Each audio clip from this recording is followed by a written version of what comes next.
राधे राधे प्यारे भक्तों, श्री कृष्ण कहते हैं जब कभी भी आप किसी की मदद करने की स्थिति में हो तो उसकी मदद जरूर करें और खुश रहें, क्योंकि भगवान आपके माध्यम से किसी की प्रार्थना का जवाब दे रहे होते हैं। कृष्ण कौन है? पहली गाली पर सर काटने की शक्ति होने के बाद भी यदि 99 और गाली सुनने का सामर्थ्य है तो वह कृष्ण है। सुदर्शन जैसा अस्त्र होने के बाद भी यदि हाथ में हमेशा मुरली है तो वह कृष्ण है। द्वारिका का वैभव होने के बाद भी यदि सुदामा मित्र है तो वह कृष्ण है। मृत्यु के फन पर मौजूद होने पर भी यदि नृत्य है तो वह कृष्ण है। और सर्व सामर्थ्य होने पर भी यदि सारथी बने हैं तो वह कृष्ण है। जय श्री राधे कृष्णा। मित्रों, हम आपका दिल से स्वागत करते हैं सीक्रेट रक्षक चैनल पर। मित्रों, क्या आपने कभी ऐसा महसूस किया है कि जीवन का हर पड़ाव एक पहेली है? जैसे हम हर कदम पर किसी ना किसी अदृश्य शक्ति द्वारा खींचे जा रहे हैं, लेकिन हम ये नहीं समझ पाते कि असल में हमें कौन दिशा दिखा रहा है, कौन हमारी हर चाल को देख रहा है। हम संघर्षों से लड़ते हैं, जीतने की कोशिश करते हैं, पर हर जीत के बाद भी अंदर एक अधूरापन, एक बेचैनी क्यों रह जाती है? ये प्रश्न हमेशा मन में गूंजते हैं, पर उत्तर कहीं नहीं मिलता। क्या आप भी अपने दिल में ऐसे ही अनगिनत सवाल लेकर जी रहे हैं? क्या जीवन में स्थायी शांति, सच्चा आनंद कभी मिल सकता है? लेकिन ठहरिए, आज हम आपको श्री कृष्ण के गहरे रहस्य में लेकर जाएंगे। एक ऐसा रहस्य जो न केवल आपके सवालों का जवाब देगा बल्कि आपकी आत्मा को सुकून भी देगा, जिसकी आपको तलाश है। क्या आप तैयार हैं उस अमृत को चखने के लिए जो केवल भाग्यशाली लोगों को ही प्राप्त होता है? और हाँ, अगर आप हमारे चैनल पर नए हैं तो चैनल को सब्सक्राइब कीजिए और घंटी के बटन को ऑल पर सेट कर लीजिए। और अगर आपको हमारा प्रयास पसंद आए तो वीडियो को लाइक करके कमेंट बॉक्स में जय श्री राधे कृष्णा जरूर लिखें। मित्रों, श्री कृष्ण कहते हैं जहां आपके लिए प्रेम, सम्मान और सच्चाई ना हो वहां कभी मत जाओ। महाभारत के युद्ध से पहले श्री कृष्ण शांति प्रस्ताव लेकर हस्तिनापुर गए थे। दुर्योधन के मामा शकुनी ने उसे सलाह दी कि अगर श्री कृष्ण उनके पक्ष में आ जाएं तो पांडव हार जाएंगे। इसलिए उसने कहा कि श्री कृष्ण को सेवा और आतिथ्य के माध्यम से खुश करो और अपने पक्ष में करने का प्रयास करो। दुर्योधन ने श्री कृष्ण से आग्रह किया, आप मेरे घर आइए, मेरा आतिथ्य स्वीकार कीजिए, मेरे साथ भोजन कीजिए। परंतु श्री कृष्ण ने एक सुंदर और सरल जवाब दिया। उन्होंने कहा, दुर्योधन, किसी के घर जाकर भोजन करने के दो ही कारण होते हैं, या तो उस व्यक्ति से बहुत प्रेम हो या हमारे जीवन में कोई संकट आया हो। ना तो मेरे जीवन में कोई संकट है और ना ही तुम्हारा मुझसे प्रेम है, इसलिए मैं तुम्हारे घर नहीं आऊंगा। तुम मुझे सिर्फ अपने स्वार्थ के लिए बुला रहे हो और स्वार्थी लोगों के घर जाने से कोई लाभ नहीं। इसीलिए जहां आपके लिए सच्चे दिल से प्रेम और आदर नहीं है, जहां सिर्फ आपका उपयोग करने का इरादा है, वहां कभी नहीं जाना चाहिए। हमें वहां रहना चाहिए जहां हमारी कदर हो, हमारी इज्जत हो और हमारे प्रति सच्चा प्रेम हो। याद रखिए, जीवन में सच्चे रिश्ते वही होते हैं जिनमें बिना स्वार्थ के प्रेम और सम्मान हो। जो इंसान कठिन समय में आपके साथ खड़ा रहे वही सच्चा मित्र है। श्रेष्ठ इंसान वही होता है जो बुरे हालात में गिरता नहीं और अच्छे वक्त में अहंकार से फूलता नहीं। कभी किसी के एक दो गलत कामों के कारण उसे हमेशा के लिए बुरा ना समझे, क्योंकि अक्सर परिस्थितियां गलत होती हैं। इंसान नहीं, चाहे परिवार हो या कोई संगठन, सबकी सफलता आपसी विचारों को समझने, शांति से सुनने और उनका सम्मान करने पर निर्भर करती है। जो व्यक्ति धैर्य और तपस्या से काम करता है वही संसार में रोशनी फैलाने में सक्षम होता है। याद रखें, समय और हालात कभी भी बदल सकते हैं, इसलिए किसी का अपमान ना करें और किसी को छोटा ना समझें, क्योंकि समय किसी से भी अधिक शक्तिशाली होता है। जैसे सूरज धीरे धीरे निकलकर ऊंचाई पर पहुंचता है, वैसे ही किसी का भी उत्थान धीरे धीरे होता है। इस संसार में कुछ भी स्थायी नहीं है, इसलिए खुद को ज्यादा तनाव में न डालें। चाहे परिस्थितियां कितनी भी कठिन क्यों ना हो, वो एक दिन बदलेंगी। दयालुता कोई काम नहीं बल्कि एक जीवन शैली है। सच्चा मित्र वो होता है जो आपके अतीत को समझे, आपके भविष्य पर भरोसा करे और आपको उसी रूप में स्वीकार करे जैसे आप हैं। दोस्ती में बहुत ताकत होती है। सुदामा के पास शारीरिक ताकत नहीं थी, लेकिन उनके प्रेम ने श्री कृष्ण को उनके चरण धोने पर मजबूर कर दिया। तुम वही चीज खोते हो जिससे तुम अत्यधिक जुड़े रहते हो। जो तुमसे छीना जा सकता है उसे अपना मानना सही नहीं। जिस इंसान को धोखा और दुख मिलने के बाद भी सच्चाई से काम में लगे रहना आता है, वही भगवान का प्रिय होता है और उसकी जीत तय होती है। रिश्ते बड़ी बड़ी बातों से नहीं, बल्कि छोटे छोटे इशारों और समझदारी से गहरे होते हैं। बदले की भावना न रखें, शांति से प्रतीक्षा करें, क्योंकि जिसने आपके साथ बुरा किया है उसका भी अंततः बुरा ही होगा। कुछ अच्छाइयां ऐसी होनी चाहिए जिनका गवाह सिर्फ खुदा हो। सच्चे दोस्त के साथ तूफानों से भी डर नहीं लगता। जिसके मन में निर्मलता होती है उसकी बाहरी काया से कोई फर्क नहीं पड़ता। अहंकार और संस्कार में बड़ा फर्क होता है। अहंकार दूसरों को झुकाकर खुश होता है, जबकि संस्कार खुद झुककर आनंदित होता है। छल, कपट और पाप के फल इसी जीवन में मिलते हैं, जीवन में भुगतने पड़ते हैं, क्योंकि समय किसी को माफ नहीं करता।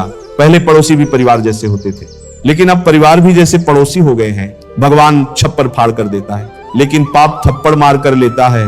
रोना छोड़ो और अपनी समस्याओं से लड़ना सीखो, क्योंकि साथ देने वाले भी सिर्फ श्मशान तक जाते हैं। कभी अकेले चलना पड़े तो घबराए नहीं, क्योंकि शिखर और सिंहासन पर इंसान अकेला ही होता है। कुएं का पानी हर फसल को एक जैसा मिलता है, पर फल का स्वाद बीज के अनुसार बदलता है। इसी तरह भगवान सभी के लिए समान है, फर्क सिर्फ कर्मों का है। श्री कृष्ण कहते हैं, हमेशा हिम्मत रखो और आगे बढ़ते रहो। ताने तो भगवान को भी मिलते हैं। तुम तो केवल इंसान हो। आंख में पड़ा तिनका, पैर में चुभा कांटा और दिल में छिपा कपट सबसे खतरनाक होते हैं। जब भी विनाश शुरू होता है उसकी शुरुआत वाणी के संयम खोने से होती है। हम कितने सही और कितने गलत हैं ये दो लोग जानते हैं। हमारी आत्मा और परमात्मा संपत्ति के कई वारिस हो सकते हैं, लेकिन कर्मों का फल केवल हमें ही मिलता है। उस नाम से पत्थर भी तैरते हैं और पापी भी बैकुंठ को प्राप्त होते हैं। वह नाम ही जीवन का आधार है। प्रेम से बोलो जय श्री राम। प्रेम में पड़ना सरल है, पर प्रेम में बने रहना कठिन। अगर कुछ पाना है तो खुद पर विश्वास करो, क्योंकि कोई सहारा कितना भी अच्छा क्यों ना हो एक दिन छूट ही जाता है। अजब है कान्हा की लीला और गजब है उनकी माँ। या राधा जब यमुना के जल में झांकती हैं तो उन्हें वहां श्री कृष्ण की छवि नजर आती है। गायत्री से बड़ा कोई मंत्र नहीं होता, पिता से बड़ा कोई ज्ञानी नहीं, कन्या से बड़ा कोई दान नहीं और माँ से बड़ी कोई देवी नहीं। श्री कृष्ण कहते हैं, चलने से फूल खिलते हैं और विश्वास के साथ चलने से भगवान मिलते हैं। अपनी किस्मत की लकीरें खुद बनाओ, क्योंकि जिंदगी लंबी है। इसे रोकर नहीं बल्कि हंसकर गुजारो। जीवन की सारी उलझने हमारी इच्छाओं से पैदा होती हैं। किसी को दुख नहीं चाहिए और कोई कम में संतुष्ट नहीं रहता। इसलिए छोटी सी जिंदगी को हंसते हंसते जियो। अपने सारे दुखों को भुलाकर अपनों के लिए मुस्कुराओ। जन्म और मृत्यु का समय हमारे हाथ में नहीं होता, परंतु हम कैसे जीते हैं ये पूरी तरह से हमारे हाथ में है। जीवन में हर छोटे बड़े व्यक्ति का महत्व है, क्योंकि जहां सुई की जरूरत होती है वहां तलवार काम नहीं आती। श्री कृष्ण कहते हैं, अगर तुम बिना मेहनत किए ही सुख सुविधाओं का भोग करोगे तो तुम एक चोर के समान हो जाओगे। ऐसा करने पर तुम मुझसे कभी नहीं मिल पाओगे। जीवन का उद्देश्य केवल परिणाम प्राप्त करना नहीं है, बल्कि कर्म करना है। जैसे महान लोग खाने के लिए नहीं बल्कि जीने के लिए खाते हैं, वैसे ही तुम भी किसी कार्य को केवल भलाई के लिए करो। परिणाम की चिंता मत करो।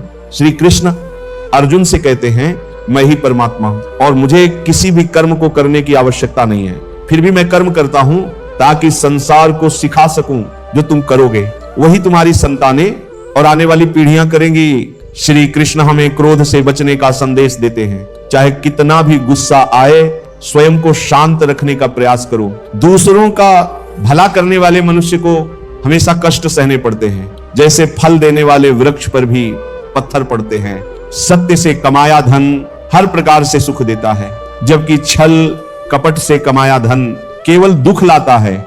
चुप रहने से बड़ा कोई जवाब नहीं होता और माफ कर देने से बड़ी कोई सजा नहीं। जब मेहनत करने के बाद भी सपने पूरे नहीं होते तो रास्ता बदलो, क्योंकि यह जीवन का सिद्धांत नहीं है कि हमेशा वही मार्ग सही हो।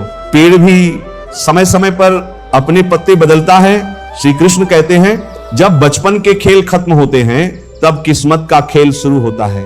परिस्थितियों के हाथों की कठपुतली मत बनो, बल्कि अपनी मेहनत से हालात बदलो। समय रहते समझदार बनो, क्योंकि जवानी में जो कर्म करोगे वही बुढ़ापे में फल के रूप में पाओगे। जब इंसान ने भगवान से पूछा, आपके प्यार और हमारे प्यार में क्या अंतर है, भगवान मुस्कुराकर बोले, जो आसमान में उड़ रहे हैं वह मेरा प्यार है और जो पंछी पिंजरे में कैद है वह तुम्हारा प्यार है। श्री कृष्ण कहते हैं, बांसुरी ना तो सोने की बनी है और ना ही रत्नों से जड़ी है, फिर भी उसके सुर सबका मन मोह लेते हैं। इसी तरह जब किसी इंसान की बातें और कर्म सुंदर होते हैं तो उसे किसी बाहरी दिखावे की जरूरत नहीं होती। वह भी बांसुरी की तरह भगवान को प्रिय होता है। श्री कृष्ण चेतावनी देते हैं कि अगर तुम हमेशा हाँ कहते रहोगे तो यह दुनिया एक दिन तुम्हें मिटा कर रख देगी। इस दुनिया में हारने वालों को मूर्ख समझा जाता है, ना कि समझदार। जिंदगी में हमेशा अपने सिद्धांतों पर खड़े रहो और दिखावे से दूर रहकर सच्चे कर्मों से अपने जीवन को सार्थक बनाओ। तभी तुम भगवान को प्रिय बनोगे और सच्ची खुशी प्राप्त करोगे। श्री कृष्ण कहते हैं पहले की वफादारी कौन है, क्योंकि वक्त तो बता ही देगा कि गद्दार कौन है। जब तुम खुद को समझ लेते हो तो किसी और को समझने की जरूरत ही नहीं पड़ती। कुछ लोगों को डर है कि ईश्वर देख रहा है और कुछ को भरोसा है कि ईश्वर देख रहा है। मन और मौन को समझना हर किसी के बस की बात नहीं है। इंसान इंसानियत को छोड़कर रब को खोजने निकलता है, जबकि सच्चा ईश्वर उसी के भीतर बसा होता है। श्री कृष्ण कहते हैं जीवन में कभी भी डरने से कुछ हासिल नहीं होता, बल्कि लोगों से जुड़े रहने से ही असल तकलीफ होती है। मैंने इस दुनिया को नजदीक से देखा और इसी कारण सबसे दूर होकर शांति पाई से ज्यादा करके दिखाना ही असली सफलता है। अगर जीवन में कुछ अलग करना चाहते हो तो भीड़ से हटकर चलो, क्योंकि भीड़ आपको केवल उसी रास्ते पर ले जाती है जिस पर सब चल रहे हैं। ग्रहण हमें सिखाता है कि वो तभी होता है जब दो के बीच कोई तीसरा आ जाता है। हर दिन अच्छा नहीं हो सकता, लेकिन हर दिन में कुछ ना कुछ अच्छा जरूर होता है। जब बेरोजगारी दरवाजे से अंदर आती है तो मोहब्बत, दोस्ती और रिश्तेदारी अक्सर खिड़की से बाहर चली जाती है। जिंदगी में चाहे कोई साथ दे या ना दे, खुद से बड़ा हमसफर कोई नहीं होता, इसलिए खुद आगे बढ़ते रहो। अब मैंने खुद को इतना मजबूत कर लिया है कि अपने भी धोखा दें तो फर्क नहीं पड़ता। मुस्कुराहटें झूठी भी हो सकती हैं, इसलिए इंसान को देखना नहीं बल्कि उसे समझना सीखो। मैंने खुद को तकलीफ देने की आदत डाल ली है, ताकि जब कोई अपना तकलीफ दे तो ज्यादा दुख ना हो। आंखें बंद कर लेने से समस्याएं खत्म नहीं होती और बिना मुसीबतों का सामना किए समझदारी नहीं आती। सुख में विनम्रता और दुख में धैर्य की परीक्षा हमें जरूर पास करनी होती है। इस दुनिया में सबसे महंगा है विश्वास और सबसे सस्ता है विश्वासघात। काश इंसान नबी नोट की तरह होता, जिसे रगड़ कर जान लिया जा सकता कि कौन असली है और कौन नकली। अगर तुम अपनी वर्तमान अप्रिय स्थिति से बाहर आना चाहते हो तो सबसे पहले अपनी मानसिक निर्बलता को दूर करो। मजबूती से किए गए फैसले ही जीवन में परिवर्तन लाते हैं। जो तुम पाना चाहते हो वह मांगने से नहीं मिलेगा, उसके लायक बनना होगा। उस इंसान की ताकत का कोई मुकाबला नहीं कर सकता जिसके पास संयम और धैर्य हो। लोग तब हारते हैं जब वे खुद से हार मान लेते हैं। इसीलिए हमेशा याद रखो कि हर स्थान और परिस्थिति में बोलना जरूरी नहीं होता। कभी कभी चुप रहकर भी बहुत कुछ हासिल किया जा सकता है। अपनी धैर्य की परीक्षा देते रहो और अपने कर्मों पर अडिग रहो, क्योंकि यही तुम्हें असली सफलता तक पहुंचाएगा। श्री कृष्ण कहते हैं कि किसी को नहीं मालूम कि एक इंसान के अंदर कितनी यादें और हादसे छिपे होते हैं। जिंदगी का सुकून छीनने के लिए 3 चीजें ही काफी हैं, झूठ, मतलब यार, और फालतू की बातें। अब चुप रहना ही सही लगता है, क्योंकि समझने वाला कोई नहीं और जो समझते हैं वे अक्सर बात का गलत मतलब निकाल लेते हैं। मुर्दे को कंधा देने से ज्यादा पुण्य जिंदा को सहारा देने में है। तरक्की का क्या मतलब जो बुढ़ापे में अपने माता पिता का सहारा न बन सके। इंसान नहीं बोलता, उसके दिन बोलते हैं। जब दिन नहीं बोलते तो इंसान बोले भी तो कोई नहीं सुनता। सब कहते हैं कि अपनों का साथ जरूरी है, पर अफसोस आजकल यह सिर्फ संपत्ति बांटने तक सीमित हो गया है। आपका सफर तभी सार्थक होगा जब आप अपनी मंजिल पर पहुंचेंगे। किसी दूसरे के पीछे चलने से आप कभी अपनी मंजिल तक नहीं पहुंच सकते। सफलता एक चुनौती है, इसे स्वीकार करो। कहां कमी रह गई, इस पर विचार करो और आगे बढ़ो। श्री कृष्ण का दे कि लोगों को उतनी ही इज्जत दो जितनी वे खुद अपने में रखते हैं। ज्यादा इज्जत देने से कुछ लोग सिर पर चढ़ जाते हैं। हमेशा सोच समझकर बोलो, क्योंकि आधे झगड़े तो यूं ही खत्म हो सकते हैं। श्री कृष्ण हमें सिखाते हैं कि दूसरों की तकलीफ का अंदाजा लगाना आसान है, पर असल दर्द वही जानता है जो इसे झेलता है। जिंदगी में मुश्किलों का सामना करना जहर पीने जैसा है। मरने के लिए थोड़ा सा जहर चाहिए, लेकिन जिंदा रहने के लिए हमें हर रोज इसका स्वाद चखना पड़ता है। श्री कृष्ण हमें यह भी बताते हैं कि जो इंसान आपकी कदर नहीं करता वो कभी आपका सही मोल नहीं समझ पाएगा, खासकर जब आप उसके लिए हमेशा उपलब्ध रहते हैं। सच्चा व्यक्ति केवल सत्य के साथ खड़ा रहने पर ही खुद पर घमंड करता है। गुस्सा माचिस की तरह होता है जो दूसरों को नुकसान पहुंचाने से पहले खुद को जला देता है। और घमंड की सबसे बुरी बात यह है कि यह हमें कभी महसूस नहीं होने देता कि हम गलत हैं। सच्चे मित्र की पहचान संकट के समय होती है, जबकि मूर्ख व्यक्ति की पहचान खुशी और दुख दोनों में की जा सकती है। लोगों को समय देना सीखो, क्योंकि रिश्ते वक्त के साथ मजबूत होते हैं। एक समझदार व्यक्ति के साथ बिताए कुछ मिनट हजारों किताबें पढ़ने से अधिक लाभकारी होते हैं। अक्सर वही लोग दूसरों के घरों में हंगामा करते हैं जिन्हें अपने घर में इज्जत नहीं मिलती। जीवन में योजना बनाना जरूरी है। योजना हमें एक उद्देश्य और दिशा देती है। बिना योजना के हम अपने रिश्तों, धन और कौशल को भाग्य के हवाले छोड़ देते हैं, जिससे केवल निराशा और पछतावा मिलता है। लेकिन भविष्य की अधिक चिंता मन की खुशियों को खा जाती है। कुछ लोग इतने चिंतित रहते हैं कि वे किसी भी बात में खुशी नहीं ढूंढ पाते।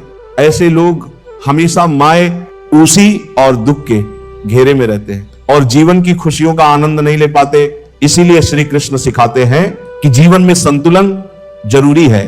भविष्य के लिए योजना बनाओ, पर चिंता में मत डूबो। रिश्तों में सच्चाई, धैर्य और समय का निवेश करो, क्योंकि यही चीजें जीवन को सार्थक और खुशहाल बनाती हैं।